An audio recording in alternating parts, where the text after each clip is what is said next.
Vamos lá. As inscrições para o Enem, que é o Exame Nacional do Ensino Médio, foram abertas hoje.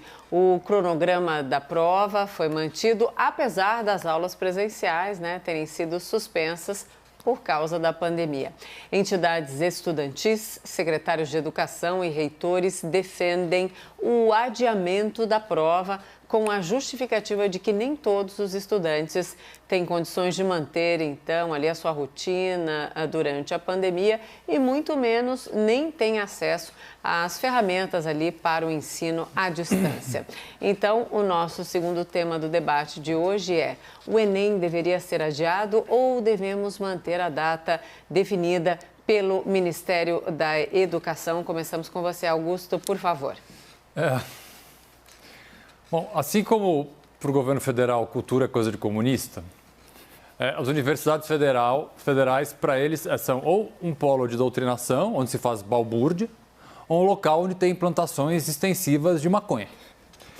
Quando os estudantes se manifestaram contra os reiterados cortes na educação, o presidente os chamou de idiotas úteis, imbecis e massa de manobra. O governo federal vem, ao longo dos últimos tempos, sucateando a universidade pública, sucateando o ensino público e cortando de forma drástica todos os investimentos nessa área. O financiamento de pesquisas, inclusive, que seriam muito importantes nesse momento em que nós enfrentamos uma pandemia, foi praticamente encerrado pelo governo Bolsonaro. A pergunta que se faz hoje é se o Ministério da Educação deve ou não manter o calendário da prova do Enem. A resposta, para mim, é bastante óbvia: não. Esse calendário não pode ser mantido de forma nenhuma. Vamos lá. O Enem é a principal porta de entrada para o ensino superior no país.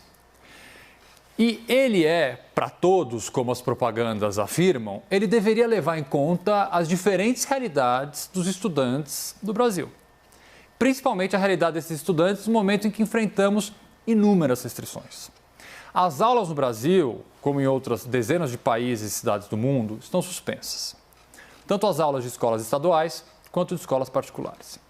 É evidente, que eu não preciso ficar trazendo nenhum dado, basta um mínimo de bom senso, que há uma enorme diferença entre as condições de ensino e a realidade dos alunos de escolas particulares e estaduais. Alguns dados, no entanto, eu acho importante trazer. 80% dos alunos matriculados no ensino médio são de escolas estaduais.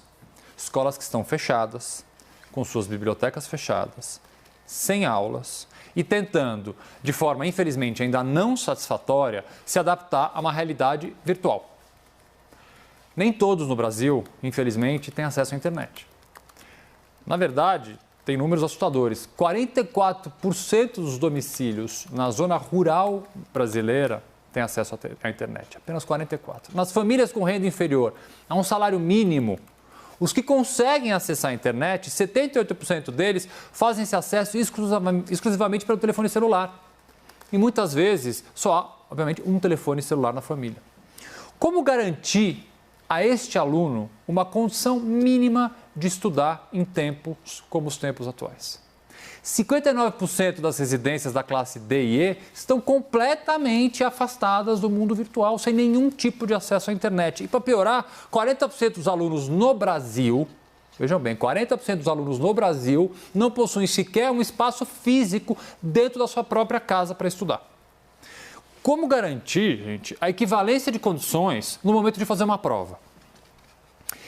Que pode garantir, na verdade, o acesso à universidade pública dessa pessoa. Vamos sair um pouco da análise fria de números. Tá?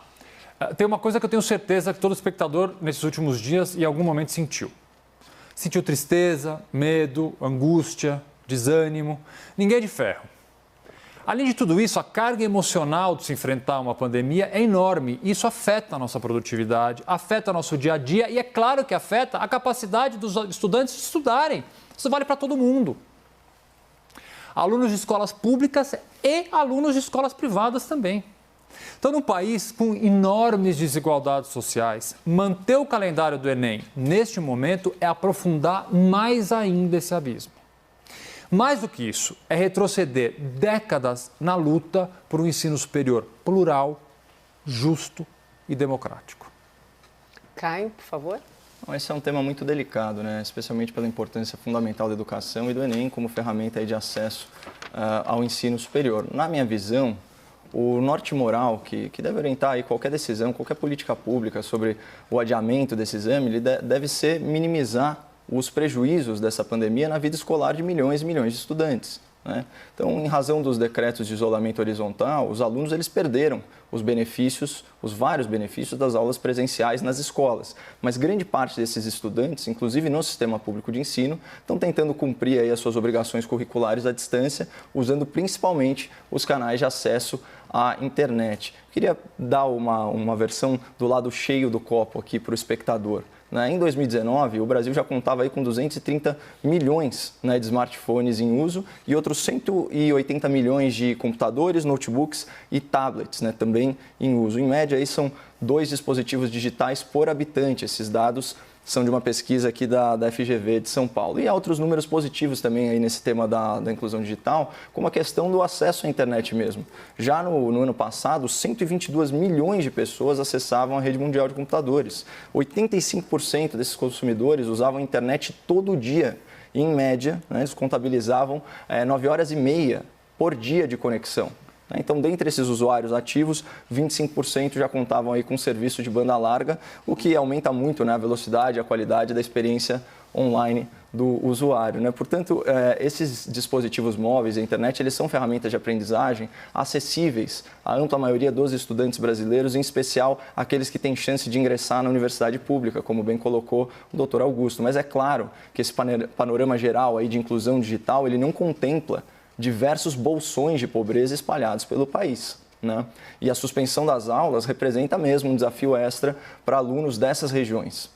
E na outra ponta, né, convenhamos, uma renda familiar maior é um tremendo diferencial na educação do jovem brasileiro, né? Então, em média, o ensino particular ele é muito, mas muito superior ao ensino público. Tanto que a maioria dos universitários, daqueles cursos mais concorridos das faculdades públicas, vem justamente dos colégios privados. As famílias ricas, elas investem em educação básica privada, né, para os seus filhos e tem como retorno a gratuidade na universidade pública, né, que é um serviço proporcionalmente muito mais caro. Eu, particularmente, acho isso muito injusto, né? Representa quase que um mecanismo perverso aí de transferência de renda do mais pobre para o mais rico, mas é como a roda gira, infelizmente. O meu ponto aqui é que renda, toda a questão relacionada à renda, sempre foi um diferencial para ingressar na universidade. Isso não é invenção da pandemia. Aliás, isso não é novidade nenhuma.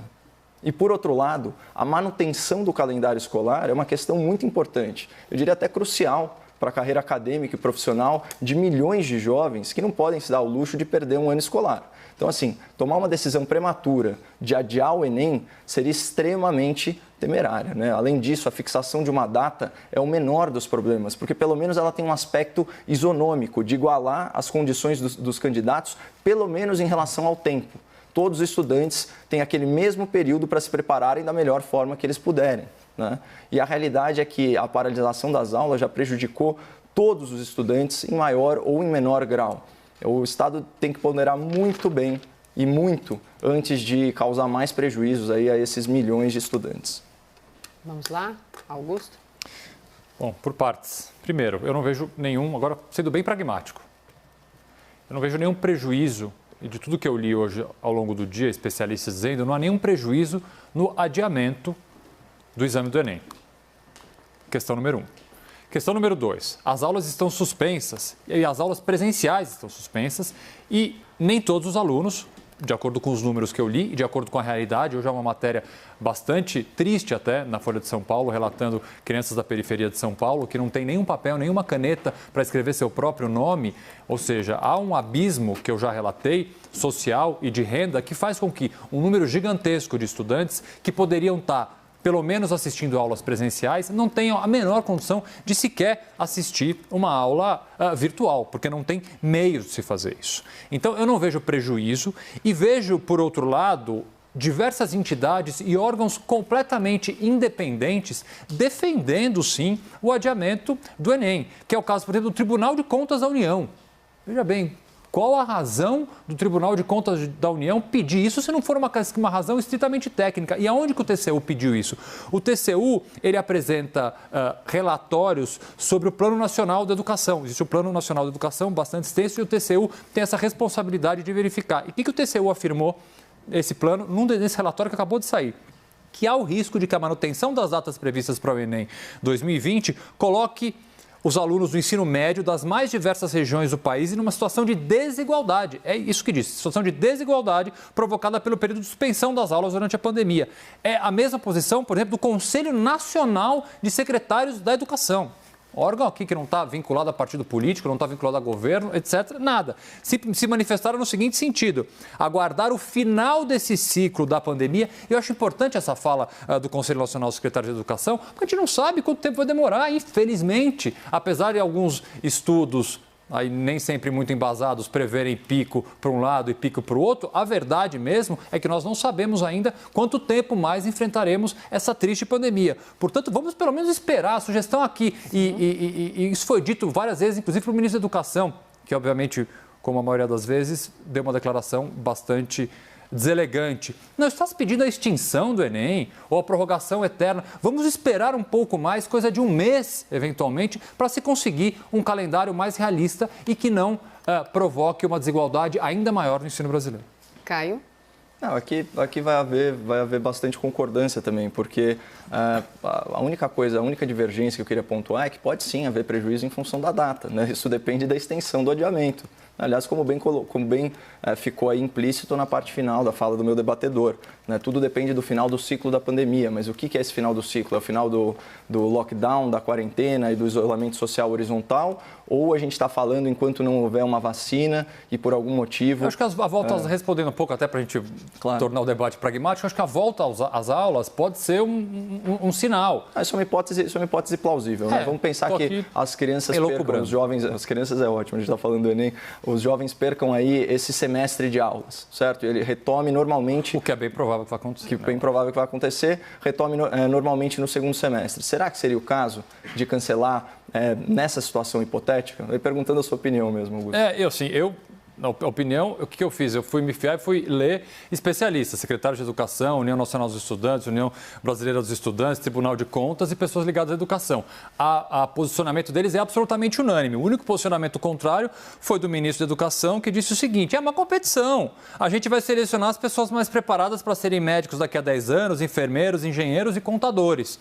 Foi a fala dele que eu prefiro não comentar. Mas assim, retornando um pouco para a parte em que a gente estava com uma certa concordância aqui, de fato, se o ciclo, né, ou vamos dizer, essa volta às aulas retornar, é de se pensar se vale a pena a gente desrespeitar o calendário escolar, porque, como eu disse, né, a gente pode fazer isso sob pena de fazer milhões e milhões de jovens perderem o ano escolar. E, assim, eu faço questão absoluta de não ser hipócrita aqui. É muito improvável, né, infelizmente, que os alunos desses bolsões de pobreza, que sequer têm acesso à internet, consigam ingressar numa universidade.